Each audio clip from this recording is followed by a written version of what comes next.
Spence, come here, where are you? Testing, 1, 2, 3. Let's do a little bit of an intro. I'm with the maestro. Look, he's at it again. He's been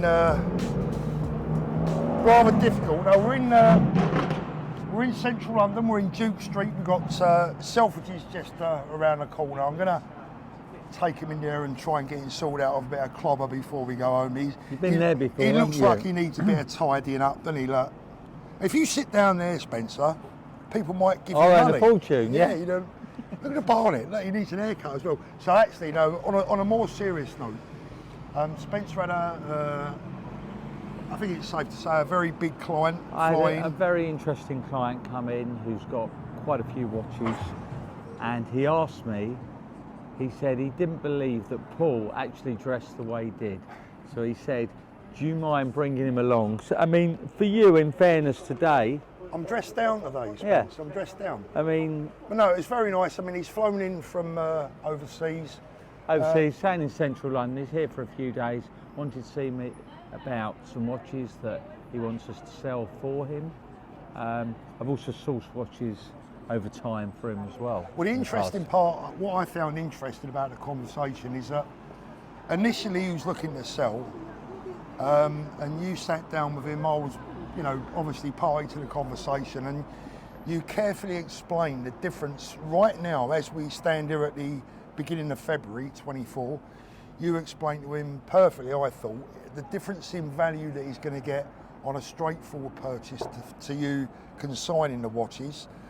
You gave him a choice, and he's chosen to consign, which I personally think was... It's the right thing to do. But the other thing, like we've discussed quite a lot, Paul, people are using this moment to buy stuff because you're buying things quite a bit cheaper than they were. Yeah? We don't know where the values will be, but it's certainly a time that you can pick up some bargains at the moment. Yeah, absolutely. And, you know, I think it's only right that we do make it clear, Spencer, that we are well aware that there are problems with consignment and there are certain elements of danger if you're dealing with the wrong person. I personally always only ever recommend people like Spencer and my other trusted dealers because I've known them for such a long time. But we're aware of the dangers. That's right? where this client has come over, and I've dealt with him before, and he's flown halfway across the world to he come wanted and see to Spencer. deal with us. Yeah, which I thought was brilliant. Right, should we have a little? We'll have a little walk along. Yeah. So Spence, whilst we're I've got you for 5 minutes, which is getting harder and harder by the day. I think you've seen some of my videos recently that have had some pretty serious views. Well, I mean, we've spoken at length, haven't we?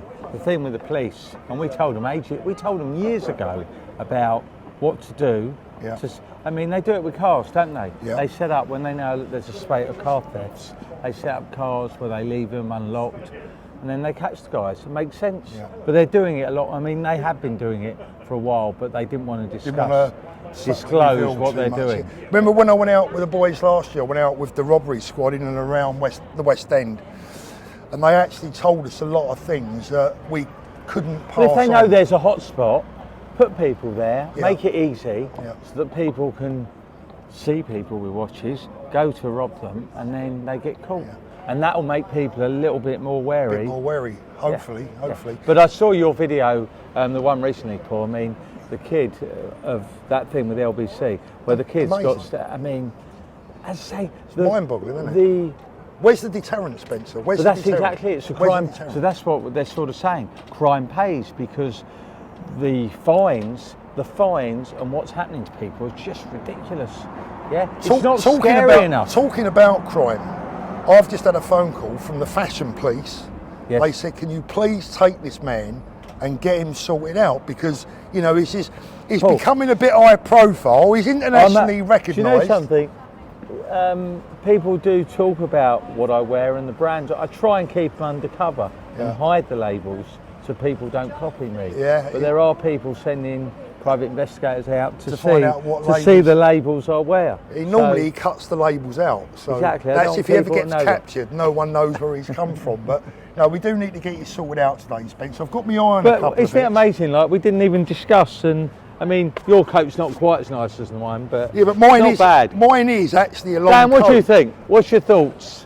I'm sitting on the fence. I'm staying. Oh, here we go. Dan, what it is, until the bank card gets pulled out in there, then the opinions. So you see, my coat is genuinely a long coat. This is just a blazer. It just looks long on Spencer.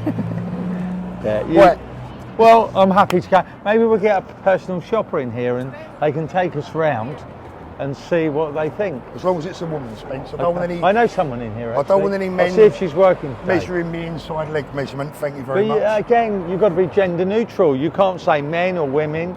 It's whatever you're given. You can't dictate like that. Yeah, is that right? Well, I'll keep on dictating. Okay. Do you think they'll let? I mean, last time I went to go in Selfridges with you, Paul, they chucked us out. Security wouldn't let us in. Oh dear. Right, let's get inside, see if we can find you. Okay. Should we go to the CPO? We can, but we won't get a very warm welcome, will we? Do you want to go down there? Round to the right. Yeah, why not? Right there. How are you? Very well, and you? Very good. Tell me, do these come with the original box and papers? Yes. So some of them come with the original box and papers, and some of them have the new box and the new warranty. Right. So how do you know what comes with what? So you can see each watch have the barcode, the tick. You can see the certificate and the box, and then you have either the. Oh yeah, I see. Yeah. So that one has neither. That one has both. Yeah. That one has the papers but no box. God, that's a lot of money, isn't it? That's the same money as that. That's pre-ceramic. You have a different years, which they can change the price. So that's 14 grand. What's the right price for that? Would you say 10? What are those both Zeniths there? They're both 16.520s, 29, 28. Well, I've got those I could sell with box and papers, yeah? Yeah. For a couple of grand less on each. Yeah? So neither they're both Zeniths, they've got no box. No box, no papers. So I think it'll go up. 28 and 29 grand. It's a lot, isn't it? What we got there? A non-date. 5513. 5513, 16 and a half. What are you 12, 25% less. Yeah. I mean, look, if they can get the prices, good luck to them. You know, what can you say, you know? God, that's a long. I don't understand why they wouldn't give a box with that. That's a fortune, that is. It's 28 grand watch. 42 grand. Yeah. Wow. That with me is a 6 grand watch. We sell that for 6,500. Which one is the chronograph? Right. With papers. Yeah. 6,995 with papers. BQ are far cheaper, aren't they? Yeah. 10 grand, that's a 116. You get a new model for the same money. No box or papers. Once you go, you have to understand that they have got the Rolex name behind them. I suppose the CPO, and the other thing is as well, is they've got the rents to pay, haven't they? I suppose they got just trying to be, neutral, Here, see this brand here. You wouldn't understand. This is I wouldn't understand because it's dull. Hey, look, it's a Del Boy jacket there. Look. No. That's a bit of you. Look. That's 11T. This is one of my brands. Is that a men's or a woman's? Men's. 11T. Cool. Nice stuff. Things like that. Look at that. That's you. No. Is there a ball in there? We can have Fulham versus Spurs. Look.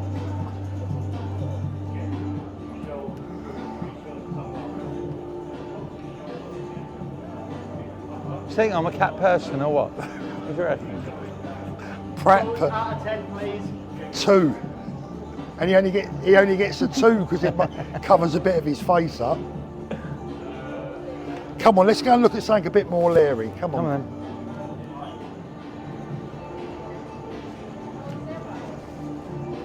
Paul, what about this?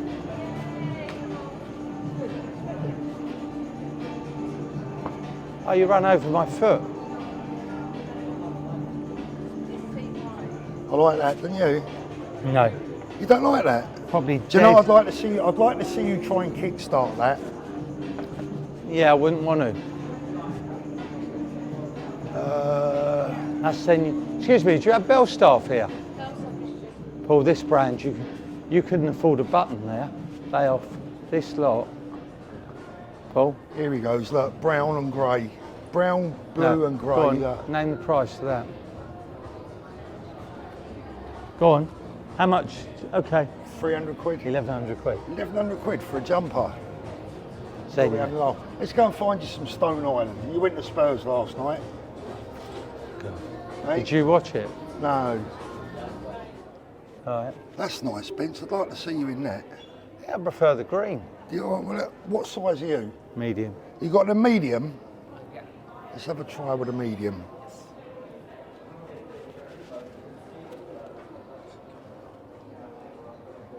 It's very well known, this man. He's been to Broadmoor a lot. Have you heard of Broadmoor? You know Broadmoor? No. It's a very famous place. Spencer, come on. He likes wearing pre-owned clothes. Right, do you want me to slide it on for you?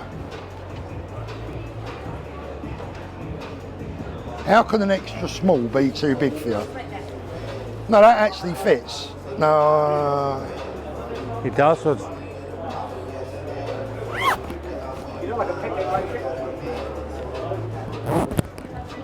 Come here, turn around a minute. So you nearly look like a footballer. Yeah, you get away with that. Yes or no? It's nice, don't you? Show me the arms a minute. It's a bit too big. It's too big. Bit too big. Yeah? If I ate like 5 burgers, I may be this size. But if you put a couple of sweatshirts. Sorry? It's extra small, so it's supposed to be big. Yeah. Why? Why so? It's the style of the jacket. It's how most normal human beings are built, Spencer. No, I think it's too big. Thank you, but it's a bit too big.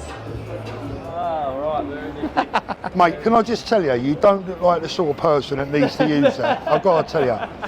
Him maybe, him over there maybe. This wasn't mine, was it? You sit on it, right one acceleration, left one is brake. Right one is acceleration, left is brake. Yeah. Here we go.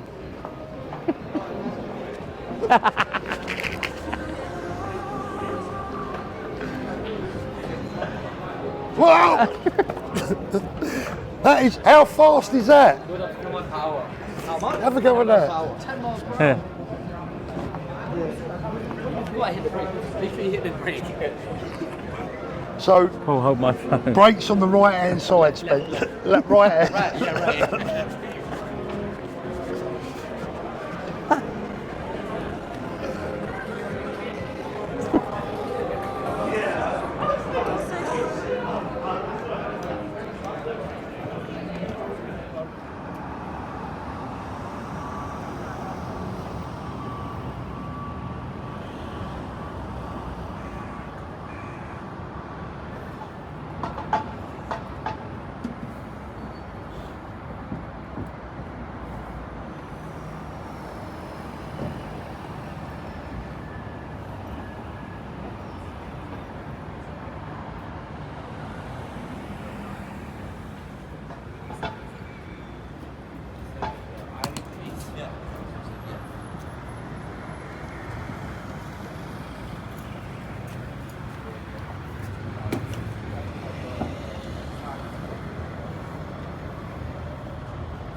Thank you, Paul, for taking me out of the office, day out. I thought you were going to buy me something for my birthday in a couple of weeks, but obviously... What date is your birthday? 15th of Feb. Don't let me forget, everyone, right? So it's the day after Valentine's Day. Yeah. So I can either forget Valentine's Day or your birthday. Or both. Or both. Yeah. That's why I got married on my wife's birthday, so I could never ever forget her birthday or an anniversary. It's not a bad idea, that, actually. Yeah, mate, I've always been switched on, Spence. So I've had a nice day today. I've enjoyed Absolutely. it. Enjoyed it? Yeah. Highlight of the day, you going to the dentist. You know something, it was really nice meeting the few people we did. I mean, it's quite incredible, the reach. And the people that we meet along the way.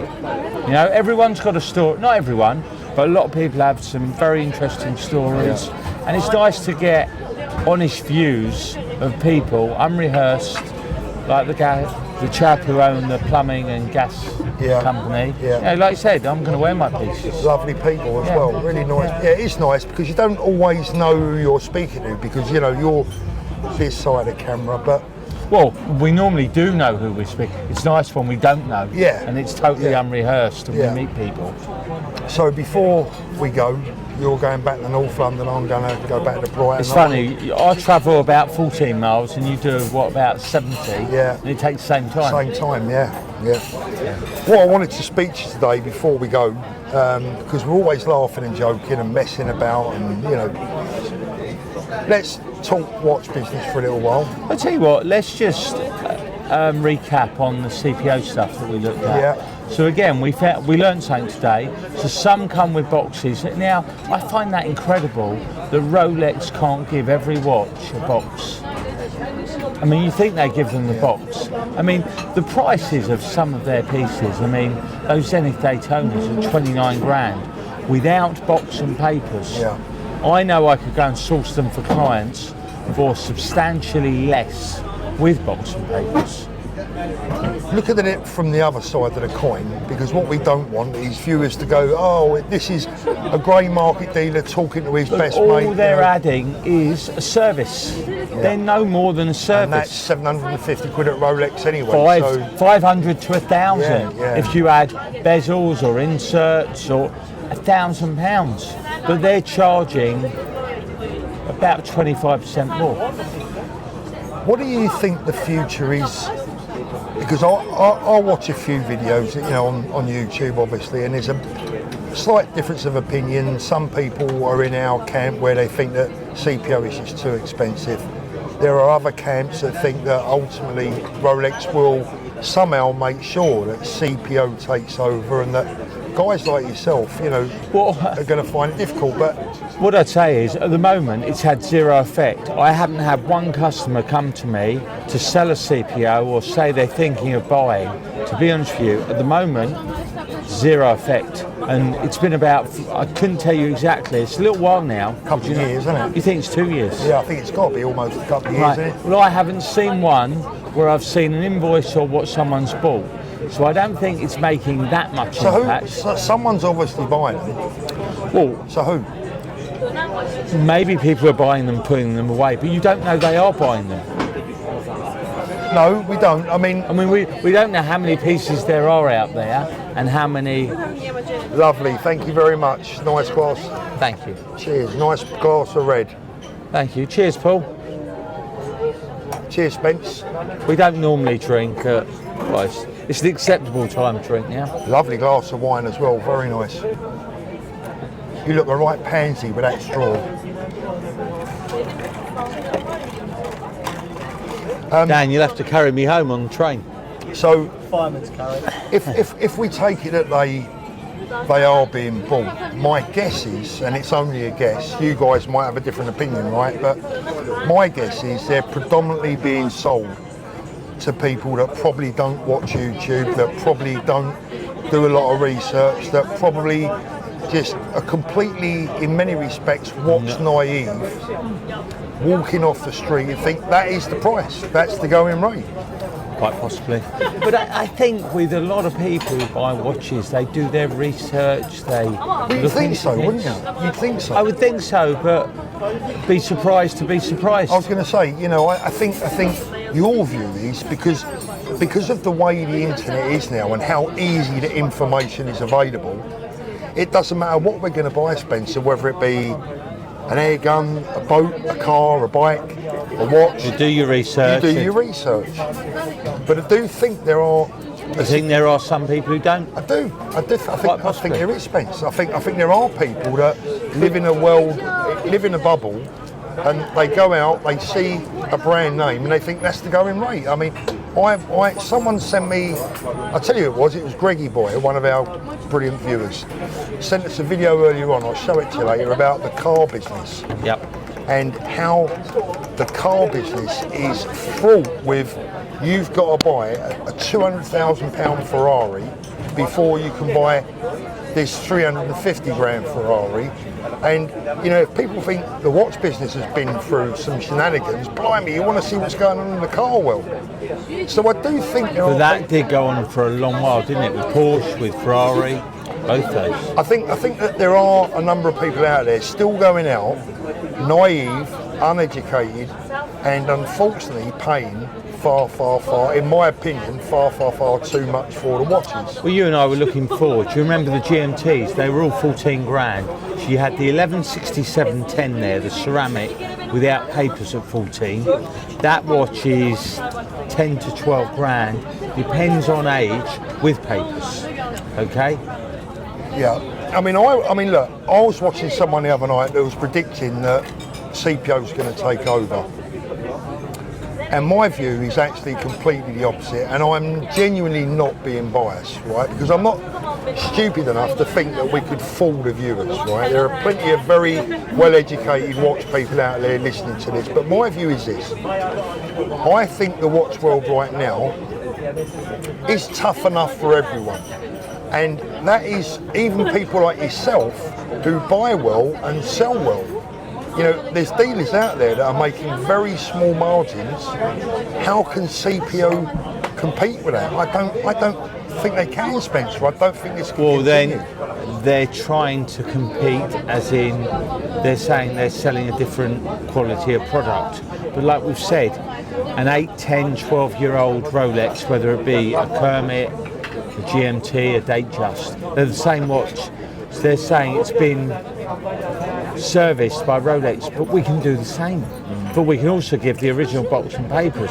Whereas some of these, I mean, why they don't come with a box? I mean, a box on the, you can buy a box anywhere, £200-300, anywhere, say 150, £300. Why not just put one in? Well, the answer to that might be that these watches are not being sourced from Rolex.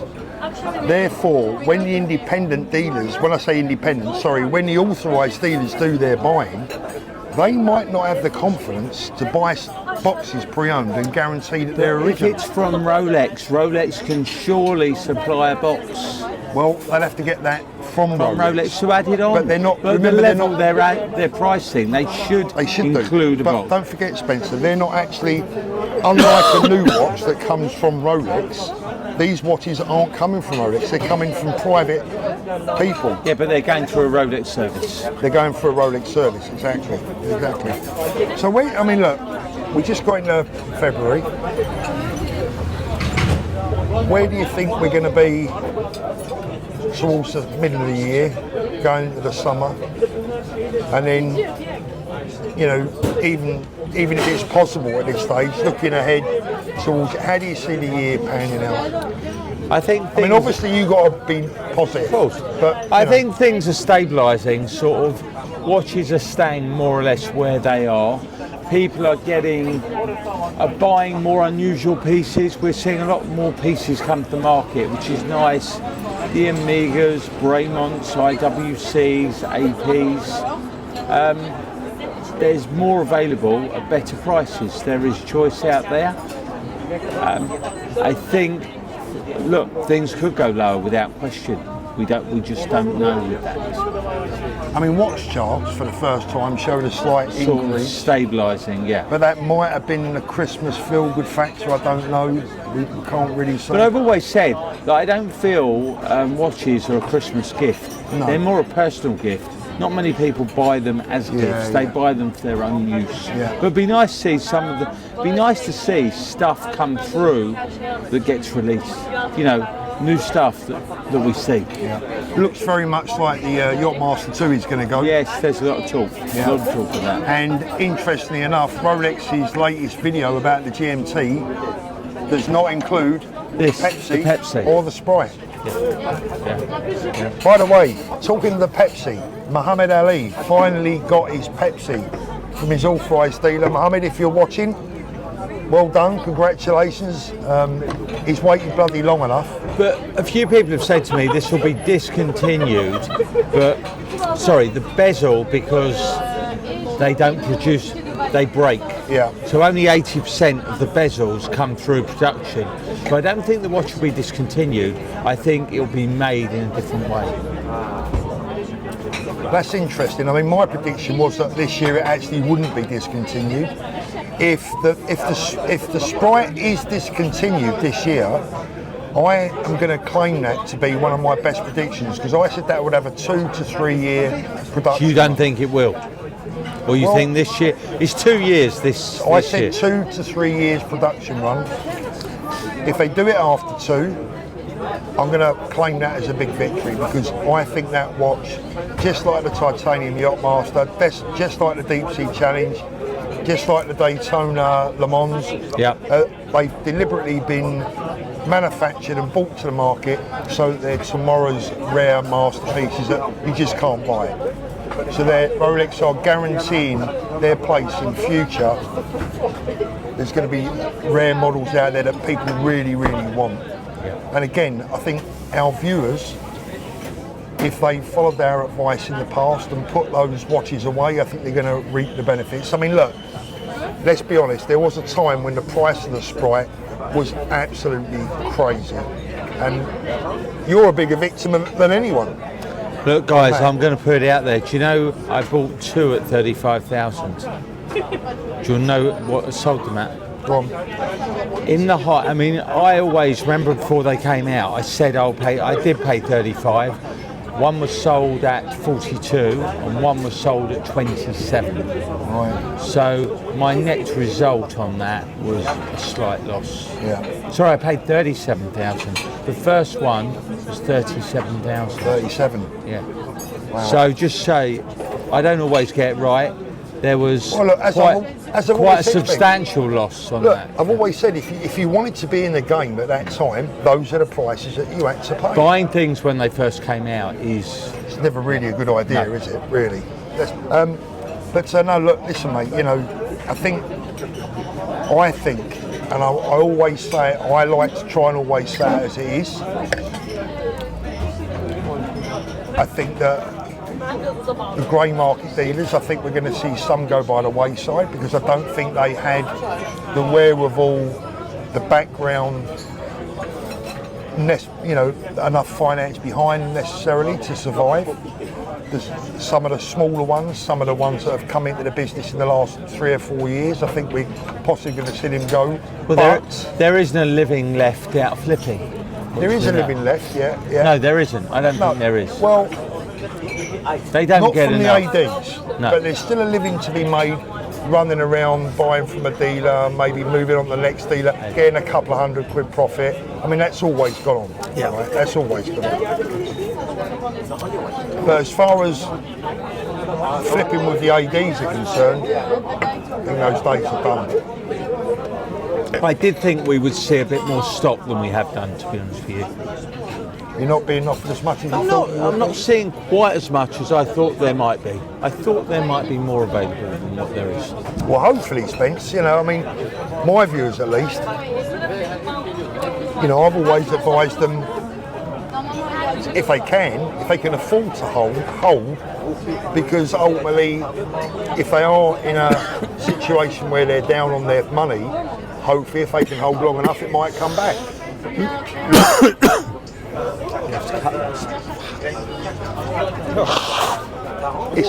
Sorry? No, I'm fine.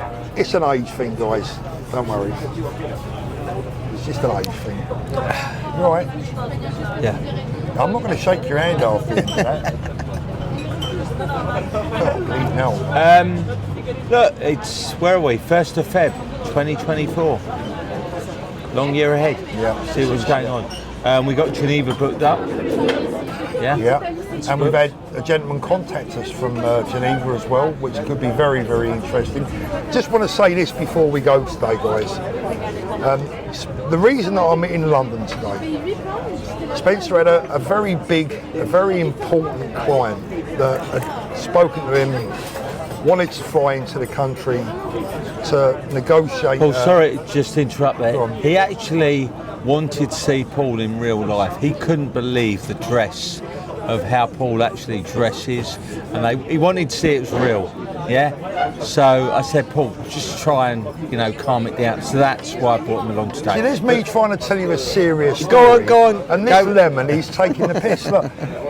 So I wanted to tell you what this is like. This is the real world of watch dealing and how it really works. So this gentleman, who is very well known, he's not an international superstar, but he's known, right?